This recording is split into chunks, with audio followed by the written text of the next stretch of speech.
জায়গা দেবো? আমার তো এই তো লতা পাতা দিয়ে তৈরি করা কুটির, কোথায় বসতে দেবো? এখন রাধারানী ব্যতিব্যস্ত হয়ে পড়ছে, কিভাবে যত্ন করবো বলে বুঝতে হবে। মানে রুক্মিণী বলছে, তোমার নাম রাধা? বলছে হ্যাঁ। তোমার নাম রাধা? বলছে হ্যাঁ, আমার নাম রাধা। তখন রুক্মিণী রাধার মুখের দিকে তাকিয়ে আছে, দেখছে শুধু তার রূপটা। এরই নাম করে সবসময়, খেতে বসতে শুতে রাধা রাধা রাধা রাধা করে। তখন রাধারানী রুক্মিণীকে বলছে, আপনি যখন আপনার স্বামীকে দুধ সেবা দেবেন, একটু গরম অল্প করে দেবেন, উষ্ণ গরম করবেন। তখন রুক্মিণী ভাবছি, এ জানলো কি? আমি যে আমার স্বামীকে দুধ সেবা দিয়েছি, গরম দুধ দিয়েছি, এ কি করে জানলো? তুমি কি করে জানলে? বলে, আমরা দুজনেই হলে একই আত্মা, রাধা কৃষ্ণ এক আত্মা। বলে, কৃষ্ণ কষ্ট পেলে আমি কষ্ট পাই, আমি কষ্ট পেলে কৃষ্ণ কষ্ট পাই। তাই তুমি যে গরম দুধটা দিয়েছো, আদৌ কৃষ্ণ সেবা করেছে, কিন্তু জীবটা পুড়ে গেছে আমার। তাই এর থেকে আমরা শিক্ষা পাই যে রাধা কৃষ্ণ ভিন্ন নয়, তারা ভিন্ন ভাবে জন্মেছে। কেন? লীলা করার জন্য, সাধারণ মানুষকে শিক্ষা দেওয়ার জন্য। তাই সুদামা বিপ্র তিনি যখন রাস্তা দিয়ে এত কষ্ট পাচ্ছে, কৃষ্ণ সব জানতে পারছে। এরা হলে সব নিত্য পার্ষদ। ভগবানের যারা সেবা করে, তিন প্রকারের পার্ষদ আছে। একটা নিত্য পার্ষদ, একটা সাধন পার্ষদ, আর একটা কৃপা পার্ষদ। বুঝা গেল? নিত্য পার্ষদ কারা? যারা ভগবানের সঙ্গে প্রতিটা জন্মে জন্মে ভগবানের সঙ্গে আছে।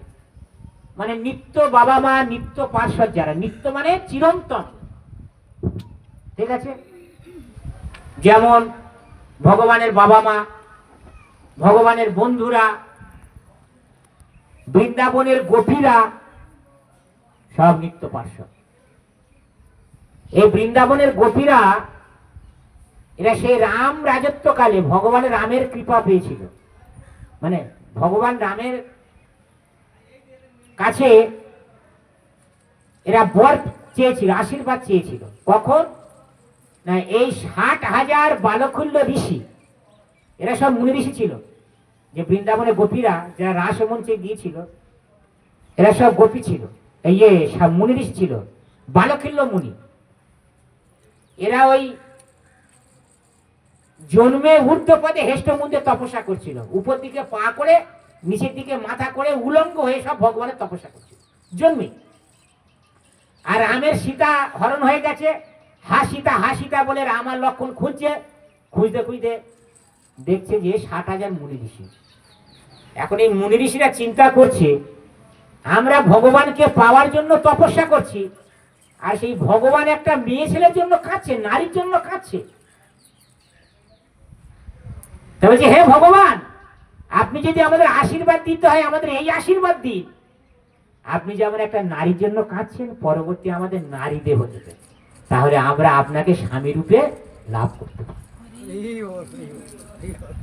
তখন রামচন্দ্র বললো, এই জীবনে আর সম্ভব, মানে এই যুগে তার সম্ভব নয়। এখন রাম, আমি ছাড়িয়া রাম, আমি হইব শ্যাম, জন্ম নেব গোকুলে, শারদীয়া পূর্ণিমার রাত্রে আমি তোমাদের বংশী ধ্বনি করে আহ্বান করব, তোমরা সবাই রাস মঞ্চে আসবে এক রাতের জন্য। আমি এক থেকে বহু হয়ে যাব, এক থেকে বহু হয়ে সকলার পতি হয়ে সকলার মনের বাসনা। এরা নিত্য ভক্ত। আরেকটা হচ্ছে সাধন ভক্ত, অর্থাৎ সাধনা করে যারা ভগবানকে পায়। সাধনা মানে সাধন ভজন করে, তাই না? আরেকটা ভক্ত আছে, আরেক শ্রেণীর ভক্ত কৃপা, যারা ভগবানের কৃপার উপরে নির্ভর করে। আমরা কোন দলে পড়বো? 3 দলের মধ্যে আমরা কোন দলে? আমরা কোন দলে? কেন আপনারা সাধন করছেন না? জপ করছেন, ভগবানের প্রসাদ পাচ্ছেন। মানে সাধন করছি, সাধনের কোয়ালিটি ভালো নয়, তাই না? সাধনার কোয়ালিটি ভালো নয়। সেই জন্য আমরা ভগবানের কৃপার আশায় বসে আছি। কবে ভগবান কৃপা করবে, বা ভগবানের পার্ষদরা কৃপা করবে, বা ভগবানের ভক্তরা কৃপা করবে, তাই আমরা কৃপা সিদ্ধ ভক্ত। তাই সুদামা বিপ্র সেই রক্ষীদের বলছে তোমাদের রাজামশাইকে ডেকে দাও। এবার তারা রাজার কাছে যাওয়ার আগে কৃষ্ণ দৌড়ে দৌড়ে আসে, বন্ধু বন্ধু বলে ছুটে এসে সুদামাকে একদম অনেকদিন পরে বন্ধু আর বন্ধু দেখা হয়েছে তো আলিঙ্গন করছে।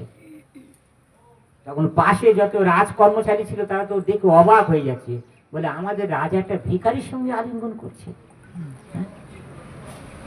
তখন অনেকদিন পরে যদি বন্ধু বন্ধুর সঙ্গে দেখা হয়, আনন্দেতে একটা অশ্রু বার হয়, সেটাকে বলে আনন্দশ্রু, তাই না? ওটা আসে হলে মানে আনন্দের থেকে চোখ দিয়ে জল বেরিয়ে আসে। তা কৃষ্ণ সুদামাকে নিয়ে অন্দরমহলে গেলেন, সেখানে গিয়ে নিজে যে সিংহাসনে বসতেন সেই সিংহাসনে বসালেন। বসিয়ে রুক্মিণী সত্যভামা কৃষ্ণ সুদামার চরণ সেবা করছে, পা ধোয়াচ্ছে। শুধু ভক্ত ভগবানের সেবা করে, ভগবানের সুযোগ খোঁজে, ভালো ভক্তের সুযোগ পেলেই তার সেবা করে। এইবারে ওই যে খুদগুড়োর নাড়ু আছে বোচকাইতে, সেই দিকে কৃষ্ণ লক্ষ্য যাচ্ছে। নাড়ু খেতে খুব ভালোবাসে, আর সুদামা বিলকুল লুকিয়ে লুকিয়ে নিচ্ছে, লজ্জা করছে না, ছেঁড়া কাপড়েতে কোনো বাঁধা আছে। তাই কৃষ্ণ সেই নাড়ু জোর করে সেখান থেকে কিনেছে, কেড়ে নিয়ে খাচ্ছে, তাই না? কৃষ্ণ সেই সুদামার সেই বোচকায় থেকে নাড়ুগুলো বার করে নিয়ে খাচ্ছে। ভক্তের দ্রব্য প্রভু কাঁড়ি কাঁড়ি খায়, অভক্তের দ্রব্যের প্রতি ফিরে না তাকায়। সুদামা বৃক্ষ তাকে অর্থ দেয়নি। সুদামা বৃক্ষ যখন ফিরে আসে দ্বারকায় থেকে, বাড়ি ফিরে এসে নিজের বাড়ি নিজে চিনতে পারে না।